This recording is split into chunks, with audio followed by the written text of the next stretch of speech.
Kasunod ng pagyanig ng magnitude 6.9 na lindol sa Bogo, Cebu, makakapanayam natin si Director Teresito Bacolcol ng PHIVOLCS. Magandang umaga po, Director Bacolcol. Director, good morning. Magandang umaga po, Director. Yes, magandang umaga din po sa inyo, ma'am. Apo, Director, ilan po ang naitalang aftershocks at gaano po kalakas ang mga ito? Okay, so as of 3 a.m. kanina, nakapagtala na po tayo ng 347 aftershocks. And yung magnitude would range from magnitude 1 to magnitude 4.8. So ang pinakamataas natin is 4.8. Apo, at Director, inaasahan ba magkakaroon pa ng kasunod na lindol? Yes, inaasahan natin na magkakaroon pa ng mga aftershocks in the next few days. Sometimes the aftershocks would last for several weeks. So, but habang tumatagal naman, humihina yung number, bumababa yung number ng aftershocks natin and humihina din yung magnitude. Apo, at kung may mga mangyayari pa mga aftershocks, ano po ang may papayo natin sa mga kababayan natin? Lalo na po yung mga nakatira doon sa mga gusali o sa mga bahay nila na nagkaroon po ng mga bahagyang pinsala sa kanilang mga tinutuluyang mga istruktura. Yung mga if there are visible damages doon sa mga struktura kung saan sila nakatira, huwag mo silang pumasok.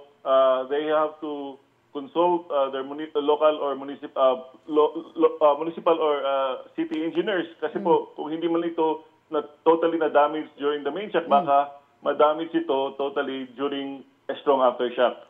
Kaya po, consult mo na sila ng mga civil engineers, structural engineers, and check the integrity ng kanilang tinitirhan. Opo. At Director, binawi na po yung sea disturbance o tsunami advisory.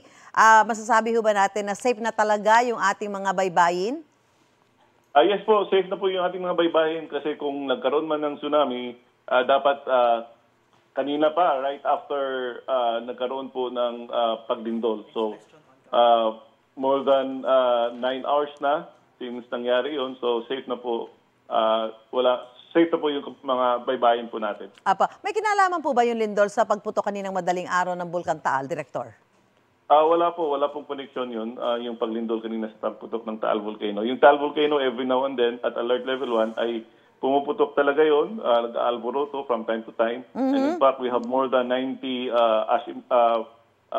phreatic and phreatomagmatic eruptions since last year, since April last year. So, inaasahan ho na magkakaroon pa ng mga kasunod na aktibidad yung bulkan after ho yung pagputok kanina? Yes, inaasahan po natin na magkakaroon po ng the same minor phreatic or phreatomagmatic events yung Taal Volcano. Since prior to the eruption kanina, noong September 11, meron tayong phreatic eruption din na 300 meters. Plus July 17, meron din tayo. June, May, so halos every month meron po tayong activity sa Taal Volcano. Kaya po, ang paalala natin sa ating mga kababayan living around Taal Volcano na huwag po silang pumunta inside the permanent danger zone sa Taal Volcano Island kasi every now and then, from time to time, magkakaroon po tayo ng minor phreatic or even phreatomagmatic events. Apo, sa kabila ho nung nangyari pagputok kanina madaling araw, mananatili ba sa alert level 1 ang bulkan o itataas na po ang alert level dito? Nasa alert level 1 pa rin yung Taal Volcano. Hindi lang naman ito yung tinitingnan natin na parameter, tinitingnan din natin yung number of volcanic earthquakes. So for the past 24 hours, for example, ni isang volcanic earthquake, wala tayong naitala for Taal Volcano. Okay. Maraming salamat po, Director Teresito Bacolcol ng PHIVOLCS. Magandang umaga po sa inyo. Maraming salamat din po.